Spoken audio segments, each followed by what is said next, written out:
Hello दोस्तों, आपका हमारा यूट्यूब चैनल एजुकेशनल नॉलेज में स्वागत है। जैसा कि दोस्तों मैंने आपसे कल कहा था कि उत्तर प्रदेश अधीनस्थ सेवा चयन आयोग के वीडियो की जो दी एग्ज़ाम की परीक्षा है उसके लिए मैं आपको हिंदी के क्वेश्चन कराने वाला हूं। आज जो सेट होने वाला वर्णमाला का है, ये बहुत ही अच्छे मार्केट में हमें किताब लगी थी, इसलिए मैं आप सभी लोगों से प्रीवियस ईयर क्वेश्चन में आपके यहाँ पर कराने वाला हूँ। आज जो होना है वो आपका वर्णमाला का होना है। तो वर्णमाला में आपको क्वेश्चंस यहाँ पे 100 क्वेश्चन लगभग होने वाले हैं। तो आप सभी लोग आंसर देने के साथ साथ अपने आप आकलन कर लीजिए कि आपके कितने क्वेश्चंस यहाँ पे सही हो रहे हैं, वर्णमाला का चैप्टर कितने क्वेश्चंस गलत हो रहे हैं।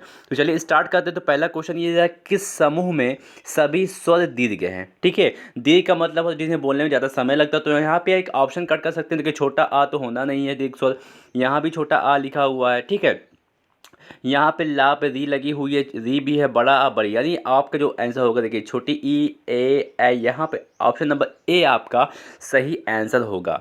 ठीक है, दिए गए विकल्पों में सभी बड़ी ई ए ओ में से सभी स्वर दी के अंतर्गत है, अतः ए विकल्प सही है। किस समूह का उच्चारक आसान मूर्धन्य है? मूर्धन्य का आप तो पता होना चाहिए दोस्तों। मूर्धन्य का जो स्वर होता है वो क्या होता है? का वाला तो कंठ तालब कंठ होता है। ठीक है, कंठ तालब जो चाचा जाए और टा ठा डा वाले जो होते हैं, ठीक है, वो आपके मूर्धन्य होते हैं, यानी कि ऑप्शन नंबर बी इसका सही आंसर होगा। ठीक है, देखिए मूर्धन्य जो होते हैं शा और टा ठा होते हैं, शा चा तालू वाले होते हैं, शा थ थ दंत होते हैं, छोटा आ का खा गा ये आपके कंठ होते हैं। निम्नलिखित में से का वर्ग का उच्चारण कौन सा स्थान होता है? का वर्ग का उच्चारण आपको पता होना चाहिए, यानी बहुत आसान क्वेश्चन आपका कि का वर्ग का जो होता है वो कंठ होता है। फिर नेक्स्ट क्वेश्चन चलते हैं। निम्नलिखित में से कौन सा स्वर दीर्घ स्वर नहीं है? दीर्घ का पता होना चाहिए, जिसे बोलने में बहुत ज़्यादा समय लगता है। तो आपको पता होना चाहिए कि छोटा बड़ा ओ बोलने में ज़्यादा समय लगता है, बड़ी ई बोलने में ज़्यादा समय लगता है, और बड़ा आ, यानी आपको जो बचा एक ऑप्शन नंबर सी इसका सही आंसर होगा। छोटी ई जो है ये आपका ह्रस्व स्वर है। निम्नलिखित में से नेक्स्ट क्वेश्चन ये है आपका, हाँ, शाह यानी षटकोण जो शाह वो उच्चारण स्थान क्या है? तो आपको पता होना चाहिए, ये भी बहुत आसान क्वेश्चन है कि आपके ये मूर्धन्य है, यानी कि मूर्धा इसे आप कह सकते हैं। ऑप्शन नंबर डी इसका सही आंसर है। श का उच्चारण मूर्धन्य है, उसमें व्यंजन भी है। चा वर्ग का उच्चारण तालु, ता वर्ग का उच्चारण दंत और का वर्ग का उच्चारण कंठ होता है। याद अलावा बहुत आसान क्वेश्चन आपको पता है, याद अलावा जो होता है वो अंतस्थ व्यंजन होता है, यानी कि ऑप्शन नंबर बी इसका सही आंसर होगा। याद अलावा अंतस्थ व्यंजन होता है, उष्म व्यंजन शा शा शा हा होता है, दंत व्यंजन ता वर्ग और सा और ला होता है। तालव्य जो होता है चा वर्ग होता है और या शा होता है। निम्नलिखित में से कौन सा अंतस्थ व्यंजन जो होता है या लावा भी आपने देखा है यहाँ पे, तो ऑप्शन नंबर ए इसका सही आंसर होगा। निम्नलिखित में से कौन सा स्वर कंठ तालव्य? कंठ तालव्य आपको पता है कि अगर आपने वर्णमाला पढ़ा होगा तो आपको पता होगा ए और ए। ठीक है, यानी कि ए और ए जो होता है, यानी एड़ी और ऐनक वाला जो होता है वो आपका कंठ तालव्य होता है, यानी कि ऑप्शन नंबर डी इसका सही आंसर होगा। अनुस्वार किसका होता है? चंद्र बिंदु वाला जो होता है, तो पंचम वर्ग जो होता है, अनुस्वार मतलब जिन्हें बोलने में, ठीक है, पंचम वर्ग, हर वर्ग का पंचम जो होता है वो आपका क्या होता है? अनुस्वार होता है, यानी पंचम वर्ण का ऑप्शन नंबर सी इसका सही आंसर होगा। अनुस्वार पंचम वर्ण का कार्य करता है, जैसे माँ का मेल का से भा तक के किसी भी व्यंजन के होने पर माँ उसी वर्ग के पंचमारा अर्थात अनुस्वार में बदल जाता है। निम्नलिखित में से उच्चारण में हवा हवा नाक से भी निकलती है, और क्या होगा? ऑप्शन नंबर बी, जिन स्वरों के उच्चारण में हवा नाक से निकलती है उन्हें हम अनुनासिक कहते हैं। जैसे अंग आ ई जो होता है, इन्हें क्या होता है? उच्चारण करते समय हवा नाक से निकलती है। और निरानासिक का जिन स्वरों का उच्चारण करते समय हवा केवल मुंह से निकलती है, छोटा आ, बड़ा आ, छोटी ई। ठीक, नेक्स्ट क्वेश्चन क्या है? निम्नलिखित में से संयुक्त स्वर क्या होता है? संयुक्त स्वर आपको पता होगा कि संयुक्त स्वर जो होता है वो ए ओ जो होता है ये आपका संयुक्त स्वर होता है। इसमें पूछा है नहीं है, तो आपको पता है बड़ा ऊ जो है ये आपका संयुक्त स्वर नहीं। हिंदी वर्णमाला में कुल 11 स्वर होते हैं जो इस प्रकार हर स्वर जो होता है छोटा आ छोटी ई ऊ छोटा दी होता है, दीर्घ स्वर बड़ा आ बड़ी ई बड़ा ऊ होता है, संयुक्त स्वर जो होता है ए ओ होता है। ठीक है, नेक्स्ट क्वेश्चन तब चलते हैं। निम्नलिखित में से कौन होता है दंत नहीं है? दंत आपको पता है कि ता था दा, जो ता वर्ग होते हैं वो आपके दंत, ता था दा धा ना ला, यानी या जो होगा आपका ये दंत नहीं होगा। ऑप्शन नंबर डी इसका सही आंसर है। ठीक है, यहाँ पे दंत नहीं है, ये क्वेश्चन आप जरूर देखिएगा। हिंदी स्वरों का वर्गीकरण जब जीभ के भाग के आधार पर किया, निम्नलिखित में से कौन सा भेद इसके अंतर्गत नहीं आता? जीभ के आधार पर अगर आप देखेंगे तो आपका अंतस्थ अग्र भी आता है, अग्र स्वर भी आता है, मध्य स्वर भी आता है। अग्र स्वर देखो छोटी ई बड़ी ई ए जो आपका होता है वो अग्र स्वर में हो जाता है। मध्य स्वर जो होता है वो छोटा होता है, बाकी सब जो होते हैं वो पश्च, यानी कि आपका विवद स्वर नहीं होता है, क्योंकि विवद स्वर जो आप विविध स्वर जो होते हैं वो आपका मुख्य के आधार पे हो जाते हैं। ठीक है, तो यानी ऑप्शन नंबर डी इसका सही आंसर है। जिह्वा के आधार पर उपस्थित होने वाले क्रियाशीलता के आधार पर स्वर 3 प्रकार के होते हैं। पहला अग्र स्वर, मध्य स्वर और पश्च स्वर। विविध स्वर के वे स्वर होते हैं जिनके उच्चारण में मुख द्वार पूरा खुले, जैसे कि बड़ा आ। मुख द्वारा खुलने के आधार पर विविध स्वर जो होते हैं वो 4 प्रकार के होते हैं। विविध, अर्धवृत्त, असमृत और संवृत्त स्वर कहते हैं। निम्नलिखित में से पार्श्विक शब्द क्या होता है? आपको पता होना चाहिए। लुंठित जो स्वर होता है वो आपका ला होता है, तो रा जो होगा वो आपका लुंठित जो होता है वो आपका रा होता है, ला जो होता है वो आपका पार्श्विक होता है, यानी कि ऑप्शन नंबर 20 का सही आंसर होगा। जिन ध्वनियों के उच्चारण में जिह्वा का अग्रभाग वत्स का स्पर्श करती है तथा श्वास जिह्वा के दोनों पश्चों को निकलती है उन्हें पार्श्विक ध्वनियाँ कहा जाता है। हिंदी वर्णमाला की ला ध्वनि पार्श्विक व्यंजन है। ऑप्शन नंबर 20 का सही आंसर होगा। फिर नेक्स्ट क्वेश्चन देखिए, टा वर्ग उच्चारण की दृष्टि से किस प्रकार की ध्वनि है? अभी आपने पढ़ा है कंठ तालव्य मूर्धा, यानी जो होगा ये मूर्धन्य होगा। ऑप्शन नंबर सी इसका सही आंसर होगा। टा वर्ग का उच्चारण दृष्टि से मूर्धन्य होता है। ठीक है, निम्नलिखित में से कौन सा दीर्घ स्वर है? अभी आपको पता है जिन्हें बोलने में ज़्यादा समय लगता है, यानी कि यहाँ पे आपका क्या होगा, दीर्घ स्वर बड़ा आ, उसे हम क्या कहते हैं? दीर्घ स्वर कहते हैं। ऑप्शन नंबर ए इसका सही आंसर होगा।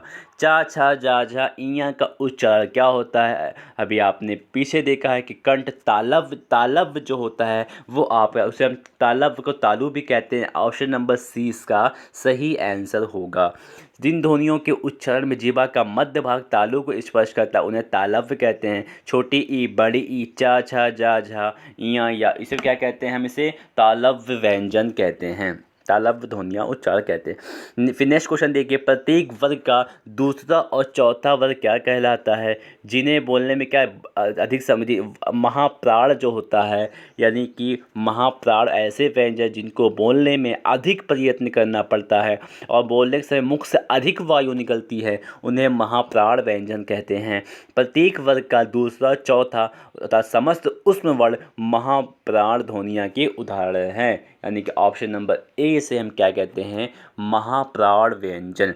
नेक्स्ट क्वेश्चन है, उच्चारण की दृष्टि से संबल ध्वनि का कौन सा वर्गीकरण है? संबल ध्वनि का कौन सा उपक्रम है? ऑप्शन है संपृक्त ध्वनि, युग्मक ध्वनि, संयुक्त ध्वनि या ध्वनित ध्वनि। आपका आंसर होगा ए, उच्चारण की यानी संपृक्त ध्वनि। उच्चारण की दृष्टि संबल संपृक्त ध्वनि का वर्गीकरण, जब एक ध्वनि दो व्यंजनों के संयुक्त हो जाए तब वह संपृक्त ध्वनि कहलाती है। यहाँ सा और बा ध्वनियों के मध्य मा ध्वनि संयुक्त हुई है। ऑप्शन नंबर ए संपृक्त ध्वनि। नेक्स्ट क्वेश्चन, हिंदी भाषा के हर्ष स्वरों की संख्या कितने होते हैं? तो यहाँ पे आपका आंसर 11, 7, 2 या 4। तो आंसर आपका है हर्ष स्वर की जो ध्वनियाँ वो 4 होती हैं। स्वतंत्र रूप से बोले जाने वाले वर्ण को स्वर कहते हैं।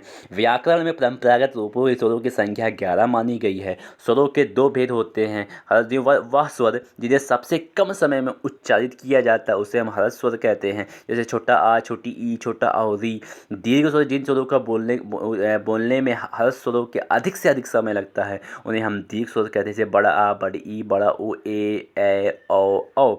लिपिक चिन्हों के क्रमबद्ध समूह को क्या कहते हैं? उसे हम कहते हैं वर्णमाला। यानी वर्णों की व्यवस्थित समूह को वर्णमाला कहते हैं, लिपिक शब्दों के क्रमबद्ध समूह को भी वर्णमाला कहते हैं। ऑप्शन नंबर डी इसका सही आंसर होगा। नेक्स्ट क्वेश्चन देखिए, ऐसी कौन सी दो मात्राएं हैं जिनका प्रयोग तो किया जाता है किंतु उनका समावेश स्वरों में नहीं किया जाता? यानी कि ऑप्शन नंबर अंग आह जो होते हैं उनका नहीं किया जाता है। ऑप्शन नंबर बी इसका सही आंसर होगा। अंग और आह ऐसी दो मात्राएं हैं जिनका प्रयोग तो किया जाता है किंतु इनका समावेश ना तो स्वर में किया जाता है और ना ही व्यंजन में। अंगा का अनुस्वार तथा आहा को विसर्ग कहते हैं तथा इन दोनों को संयुक्त को अयोग्यवाह भी कहा जाता है। किस व्यंजन का उच्चारण स्थान तालव्य है? अभी आपने पढ़ा है तालव्य जो होते हैं वो चा छा जा जा होते हैं और छोटी ई बड़ी चा छा जा झा, यानी आपको ऑप्शन मिल गया ऑप्शन नंबर बी। ठीक है, झा इसका सही आंसर होगा। प्रश्नार्थक विकल्पों में झा व्यंजन का उच्चारण स्थान तालव्य है। वस्तुतः चा वर्ग का सभी स्पर्श व्यंजनों का उच्चारण तालव्य व्यंजन है। अन्य व्यंजनों के उच्चारण स्थान निम्नवत है। का वर्ग को आपको पता है कि वो कंठ में आता है। ठीक है, चा वर्ग का छोटी ई बड़ी ई यश तालब में होता है। टा वर्ग का ऋषि है, रा और शाह है। ता वर्ग है, ला और सा है। पा वर्ग के छोटा ओ बड़ा उसको ओष्ठ कहते हैं। ए एकंड तालब ओ और कंटो दंत ओष्ठ वाह। फिर नेक्स्ट क्वेश्चन देखिए, जिन ध्वनियों की गणना नाक स्वर में होती है और ना व्यंजनों में होती है, अभी आपने पढ़ा है इसका आंसर तो आप बता सकते हैं। जिन ऑप्शन नंबर डी इसका सही आंसर होगा। जिन ध्वनियों की गणना ना स्वर में की जाती है ना व्यंजन में, उसे हम अयोग्यवाह कहते हैं। ऐसे कि अंगा और आहा वाले जो होते हैं अनुसार और विसर्ग अयोग्यवाह कहलाते हैं। अयोग्यवाह का अर्थ है योग्य ना होने पर भी जो साथ है, अयोग्य व योग्य ना होने पर भी जो साथ है उसे हम अयोग्यवाह कहते हैं। ये स्वर और व्यंजन दोनों में प्रयोग होते हैं। स्वतंत्रियों के आधार पर व्यंजनों के कितने भाग होते हैं? तो इसे क्या है बी, ऑप्शन नंबर बी दो इसका सही आंसर होगा। स्वतंत्रियों के आधार पर व्यंजनों के दो भागों में बांटा गया है, सघोष और अघोष। नाद की दृष्टि से जिन व्यंजन उच्च वर्णों की उच्चारण में स्वतंत्रियां झंकृत होती हैं वे सघोष, और जिनमें यह झंकृत नहीं होती हैं उसे अघोष कहते हैं। संघोष में नाद का प्रयोग होता है और अघोष में श्वास का प्रयोग होता है। वर्गीय व्यंजन का पहला और दूसरा जो होता है वो आपका अघोष कहलाता है। वर्गीय व्यंजन का पहला और दूसरा शा शाह सभी स्वर अघोष होते हैं, जबकि वर्गीय व्यंजन का तीसरा चौथा बच्चा या अलावा हा सा सघोष ध्वनियाँ होती हैं। जिह्वा की नोक पर जब ऊपरी दांतों को पंक्ति के सामने दांत के ऊपरी संपर्क में आकर वायु का प्रवाह अवरुद्ध हो जाती है, ऐसे उच्चारण स्थान को क्या कहा जाता है? ऑप्शन नंबर डी वत्स।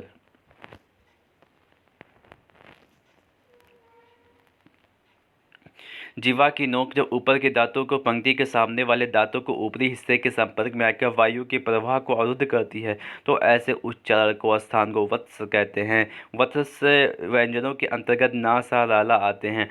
इनमें से कौन सी देवनागरी लिपि की वर्ण ध्वनि नहीं है? ऑप्शन नंबर ए ग्रीवा ध्वनि।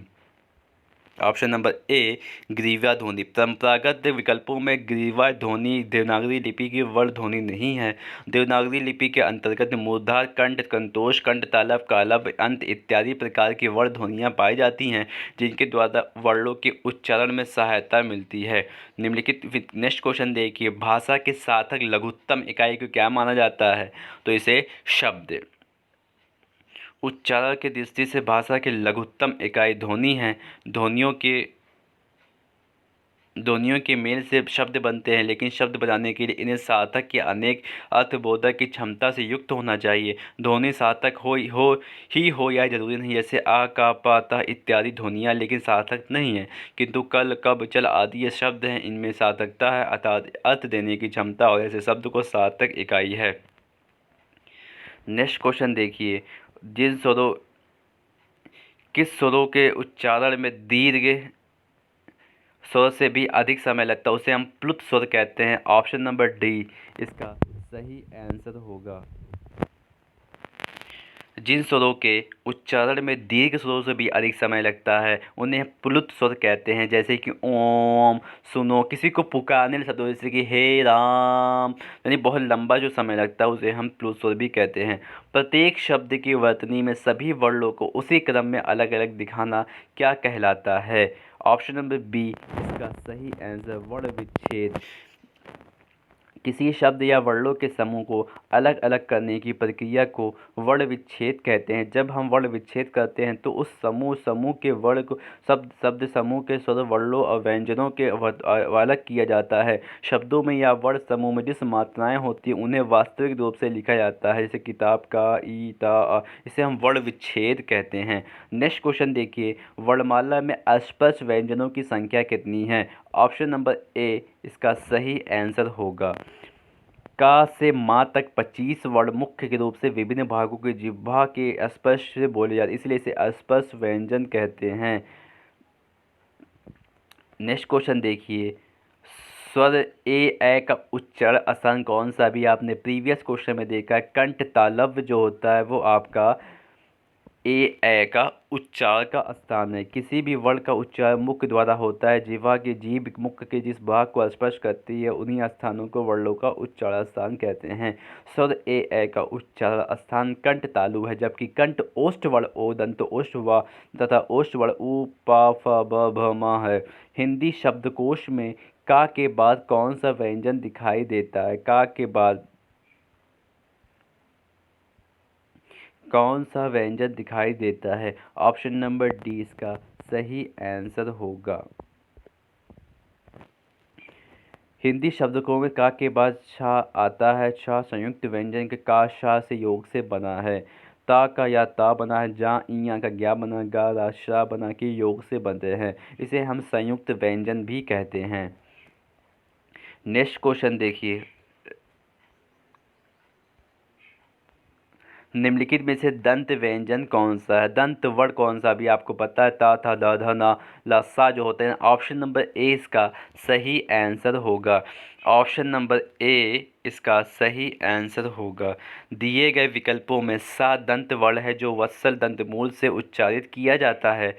वस्ट, पा, ओष्ठ, ता, मूर्धन तालु से मूर्धा भाग से, हा यंत्री, काकल यानी कंठ तालव से उच्चारित किए जाते हैं। निम्नलिखित में से अनुनासिक स्वर वर्ण कौन सा? अनुनासिक ऑप्शन नंबर सी माँ। प्रश्न विकल्पों में माँ अनुनासिक स्वर है। ऐसे वर्णों का उच्चारण नासिका तथा मुंह से होता है। उच्चारण की लघुता रहती है। हिंदी वर्णमाला में 5 वर्ण ल, इया, ना, ना, मा अनुनासिक है। विकल्प में पा, बा तथा था वर्ण तीनों ही अस्पष्ट व्यंजन है। नेक्स्ट क्वेश्चन देखिए 36, ला और सा का उच्चारण किस स्थान से होता है? दंत मूल, यानी कि ऑप्शन नंबर बी इसका सही आंसर है। दंत बोलते हैं। ला और सा का उच्चारण स्थान दंत है। हिंदी वर्णमाला के वर्णों के उच्चारण स्थान में संबंधित विवरण निम्नलिखित है। आपको तो ये सब पता है ही होगा भी और होना चाहिए भी। स्वरों का 37 जो है, स्वरों का उच्चारण व्यंजनों की सहायता से होता है। अनुनासिक के साथ बिना किसी की सहायता से होता है। Option number C. स्वरों की जो परिभाषा है वो है कि स्वतंत्र रूप से बोले जाने वाले वर्ण को स्वर कहते हैं। ऑप्शन नंबर डी इसका सही आंसर होगा। स्वरों की उच्चारण बिना किसी सहायता से होते हैं, ये सभी स्वतंत्र कहते हैं। व्यंजन वर्णों का उच्चारण स्वरों की सहायता से होता है। प्रत्येक व्यंजन के उच्चारण में छोटा आ की ध्वनि छिपी रहती है। नेक्स्ट क्वेश्चन देखिए, निम्नलिखित में से कौन सा शब्द प्रयत्न और उच्चारण आधार पर व्यंजन का वर्गीकरण नहीं है? तो ऑप्शन नंबर इसका होगा सी। दिए गए विकल्पों में प्रयत्न उच्चारण से आधार पर सघोष व्यंजन का वर्गीकरण नहीं है। नाद की दृष्टि से जिन व्यंजन वर्णों में उच्चारण में स्वतंत्र या झंकृत होती है वे घोष या अघोष कहलाते हैं, और जिनमें ऐसी झंकृत नहीं होती वो अघोष कहलाते हैं। प्रत्येक वर्ग का तीसरा, चौथा और पांचवा उसे हम सघोष कहते हैं, और सारे स्वर या अलावा घोष वर्ण होते हैं। नेक्स्ट क्वेश्चन देखिए, जिन स्वरों के उच्चारण में 2 मात्रा का समय लगता है या हर से दुगना समय लगता है उनको हम क्या कहते हैं? उन्हें हम गुरु स्वर कहते हैं।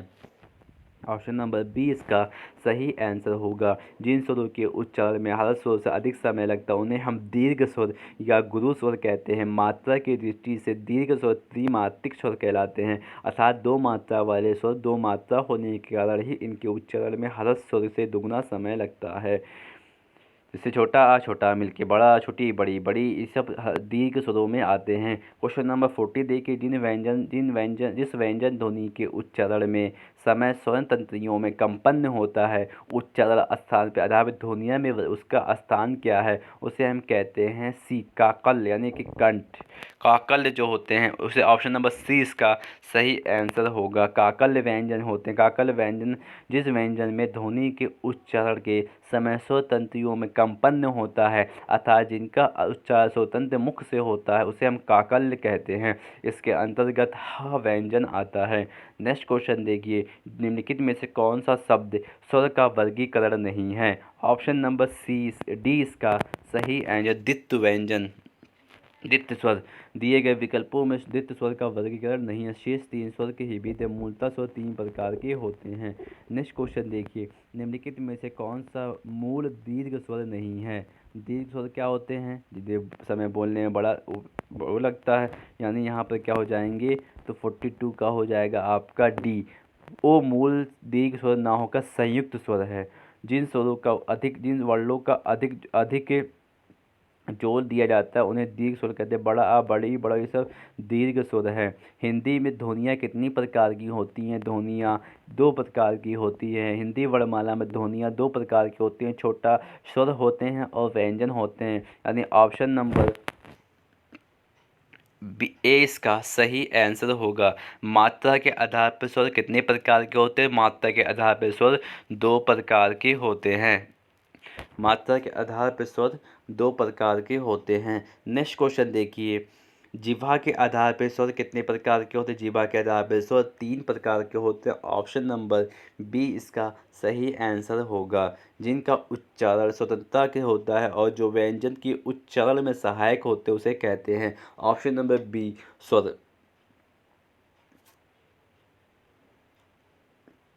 स्वर उन वर्णों को कहते हैं जिनका उच्चारण बिना अवरोध तथा विघ्न बाधा के होता है। इनके उच्चारण में किसी दूसरे वर्ण की सहायता नहीं ली जाती है। ये सभी स्वतंत्र होते हैं। इनके उच्चारण में भीतर से आती हुई हवा मुख से निर्बाध रूप से निकलती है। हिंदी में स्वर की संख्या 11 होती है। नेक्स्ट क्वेश्चन देखिए, छोटी ई बड़ी चा छा जा जा इया आदि किसका होता है? तो आपको पता है छोटी ई बड़ी ई चा, जो चा वर्ग होते हैं वो आपका तालव्य में आते हैं, यानी कि तालु। ऑप्शन नंबर सी इसका सही आंसर होगा। एक से अधिक वर्णों के मेल को क्या कहते हैं? एक से अधिक वर्णों के मेल को हम क्या कहते हैं? ऑप्शन नंबर ए, एक से अधिक वर्णों के मेल को अक्षर कहते हैं। एक से अधिक वर्णों के मेल को अक्षर कहते हैं एवं संयुक्त व्यंजन के रूप होते हैं।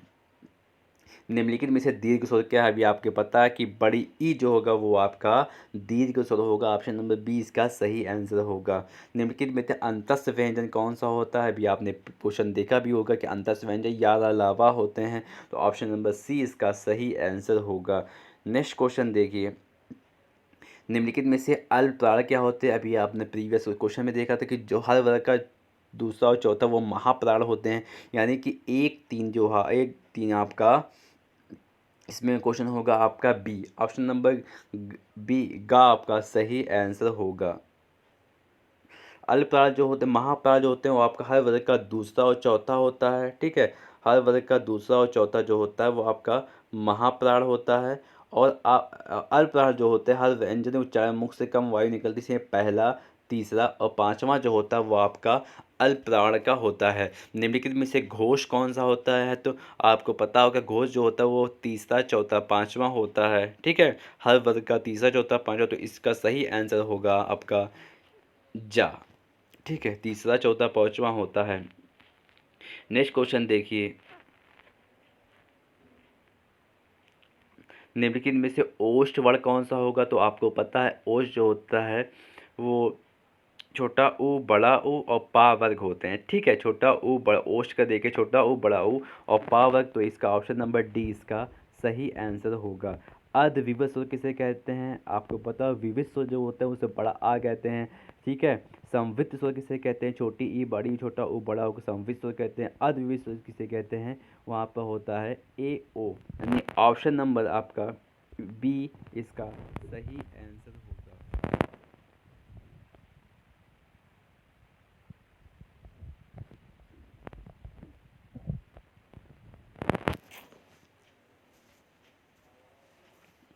नेक्स्ट क्वेश्चन देखिए, जिसकी ध्वनि केवल मुख से निकलती है उसे क्या कहते हैं, निरनुनासिक स्वर कहते हैं। जिन ध्वनि का केवल मुख से निकलती है उसे हम निरनासिक स्वर कहते हैं। ऑप्शन नंबर डी इसका सही आंसर होगा। दीर्घ का वर्ण विच्छेद क्या होता है, तो आपको पता है दा पे रा लगाओ, यानी दा पे री वाला लगा, यानी दा री गा और हर वर्ग में छोटा आ छिपा होता है। ऑप्शन नंबर ए इसका सही आंसर होगा। अंतस्थ और उष्म व्यंजन के वर्ण कितने होते हैं, अंतस्थ व्यंजन जो होते हैं वो 11 लावा होते हैं, उष्म व्यंजन शा यानी कुल मिलाकर 8 होते हैं।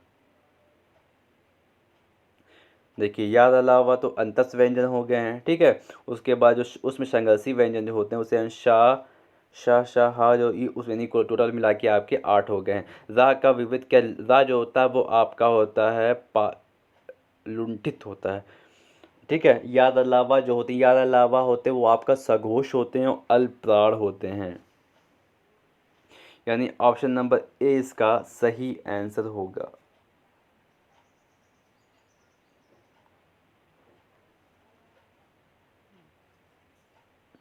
नेक्स्ट क्वेश्चन देखिए, काकल्य जो होता है अभी आपने पढ़ा कि हा जो होते हैं वो काकल्य होते हैं, ठीक है। सब आपको पिछला एरिया से मिला। या का उच्चारण क्या होता है अभी आपने पढ़ा, दंत मूल, यानी कि देखिए या जो होता है वो आप अभी आपने पढ़ा होगा, पीछे क्वेश्चन देखा होगा कि कंठ, कंठ क्या होता है, छोटा अच्छा कंठ जो का वर्ग का होता है, छोटा बड़ा हा जो होता है वो कंठ होता है। तालब जो छोटी ई बड़ी ओ यश होता है, यानी कि आपका ये तालु होगा। ऑप्शन नंबर डी इसका सही आंसर होगा। नेक्स्ट होगा सभी महाप्राण वाला वर्ग क्या है, महाप्राण होता है आपको पता है कि हर वर्ग का दूसरा और चौथा, दूसरा चौथा देख का खा हो गया है, आपको मिल गया है। पहला ही ऑप्शन ए इसका सही होना चाहिए,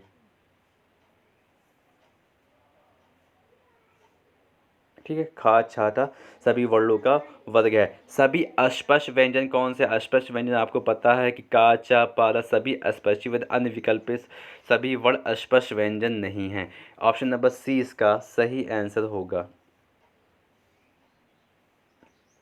नेक्स्ट को कंठ तालव्य होता है आपका ए होता है, ऑप्शन नंबर सी इसका सही आंसर होगा।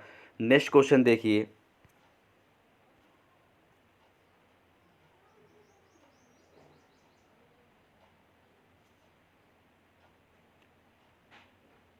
दंत ओष्ठ कौन सा है, दंत ओष्ठ आपका वाह होता है, आपको लगभग सभी चीज़ें याद हो गई होंगी।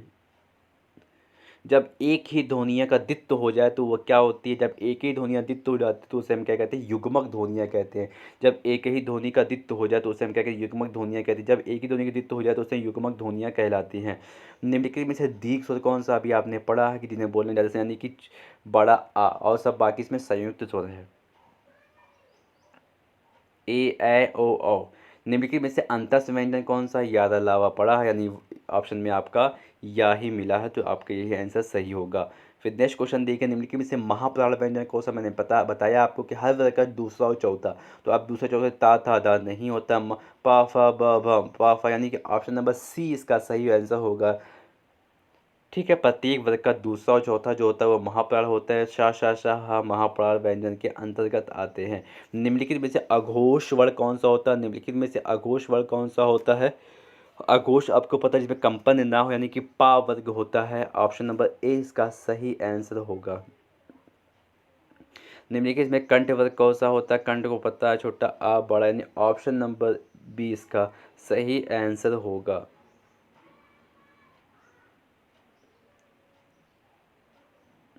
पा फ ब भ कौन से व्यंजन होते हैं, पा फ ब भ एक तो ओस्ट होते हैं, ऑप्शन नंबर बी इसका सही आंसर होगा।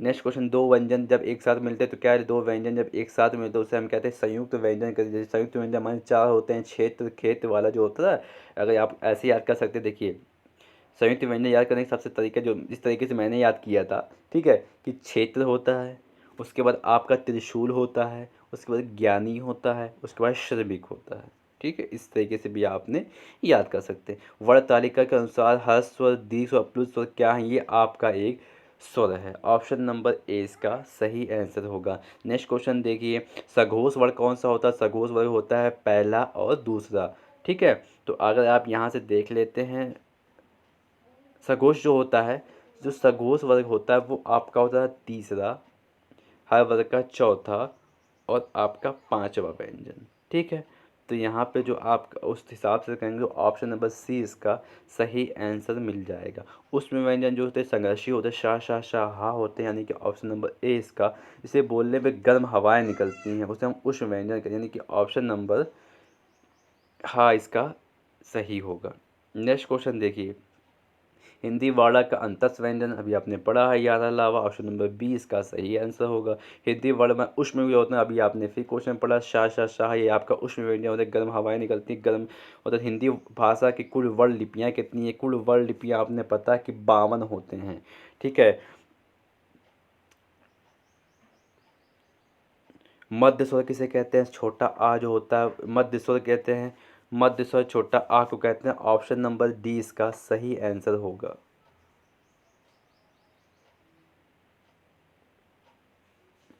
कंठ वर्ग क्या है आपको पता है? छोटा आ हा विसर्ग। रामा जो होगा, रा में हलंत लगी है, यानी जो आगा आपका सी होगा। पहले देखिए, पहले मात्रा जो होती है वो देखिए लगी तो उसको रा पे लगा हुआ है। ठीक है, फिर प्लस माँ, तो ये आपका हो जाएगा सी हो जाएगा। नेक्स्ट क्वेश्चन देखिए, पा पे रा जो पूर्ण वर्ग है कि नहीं है? आपको पता होगा पा में जो रा होता है यानी कि पूर्ण वर्ग है, यानी कि option number B. Next question, उद्यान का शुद्ध वर्ण विच्छेद क्या होता है? तो ऊ तो लगा हुआ, आधा दा या उद्ध बड़ा आ की मानता हो जाएगा, ना पे ई लगा वो छोड़, यानी कि ऑप्शन नंबर सी आपका सही आंसर हो जाएगा।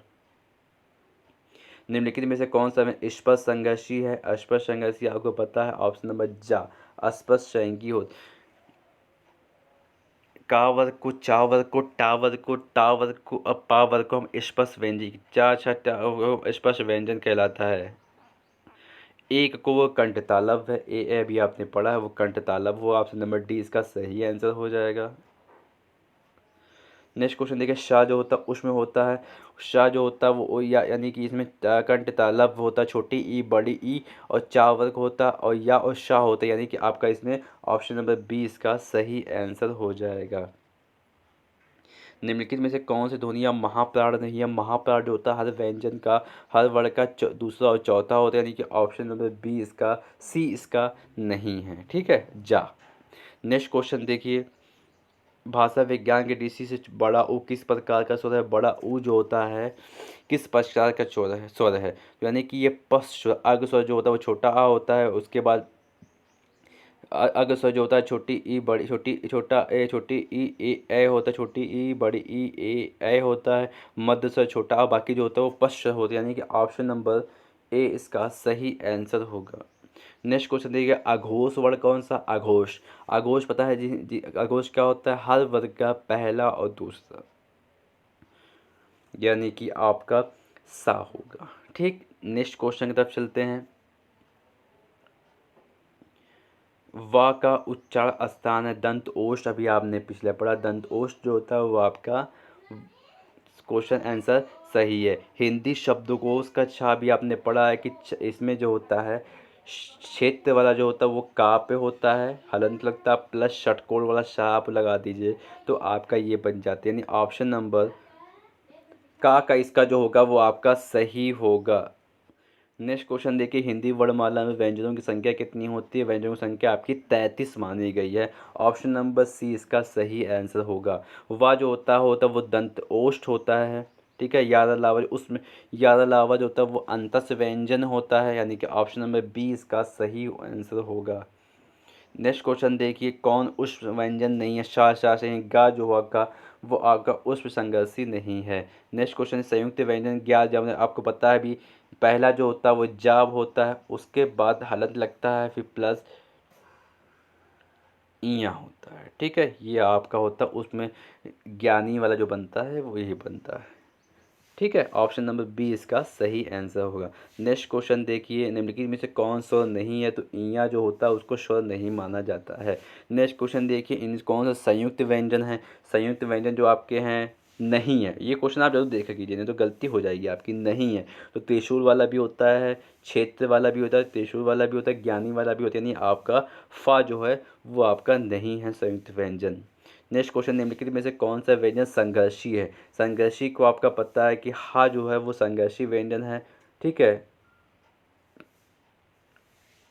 हा संघर्षी व्यंजन, शा शा शाह जो चारों उसमें उस संघर्षी व्यंजन होते हैं। नेक्स्ट क्वेश्चन, निम्नलिखित में से किस वर्ड का उच्चार कंठ तालव्य है? तो अभी आपको पढ़ा है कंठ ए जो होता है वो कंठ तालव्य होता है। फिर नेक्स्ट क्वेश्चन तब चलें, किस में से टा वर्ग नहीं? टा ठा द ध ना, यानी कि आपका सी जो होगा वो टा वर्ग में नहीं होगा। नेक्स्ट क्वेश्चन देखिए, निम्नलिखित कौन का संयुक्त स्वर होता है? संयुक्त स्वर आपको संयुक्त स्वर अभी आपने पढ़ा है ए ओ होता है, वही आपका संयुक्त स्वर होता है। नेक्स्ट क्वेश्चन देखिए, निम्नलिखित में से महाप्राण क्या होता है? महाप्राण जो होता है हर वर्ग का 24 दूसरा और चौथा नंबर होता है, यानी इसमें जो आप जब निकालेंगे तो यानी क्या सही आंसर होगा सी घा। नेक्स्ट क्वेश्चन देखिए, निम्नलिखित में से कौन सा व्यंजन पार्श्विक है? लुंठित जो होता है वो आपका ला होता है, लुंठित जो यानी पार्श्विक जो होगा ला होगा। ऑप्शन नंबर बी इसका सही आंसर होगा, जिनका उच्चारण में हवा जीभ के पार्श्व बगल से निकल जाए। नेक्स्ट क्वेश्चन देखिए, निम्नलिखित में से कौन सा वर्ग घोष है? घोष के लिए जो होता है पहला और दूसरा, तीसरा चौथा पांचवा होता है। ठीक है, घोष का जो तीसरा चौथा पांचवा होता है उसे हम कहते हैं, जब आप निकालेंगे तो हो जाएगा गा, इसका सही आंसर हो जाएगा। दोस्तों तो ये आपका 105 क्वेश्चन होते हैं। उम्मीद करते हैं कि आपने सभी क्वेश्चन सही किए होंगे। तो अगर आपको हमारा चैनल अच्छा लगा, हमारे वीडियोस अच्छे, तो हमारे चैनल को सब्सक्राइब कर लीजिए, लाइक कर लीजिए, बेल आइकन को प्रेस कर लीजिए, ताकि कोई भी वीडियो अपलोड तो आप तक उसका नोटिफिकेशन पहुंच जाए। So thank you for watching my video.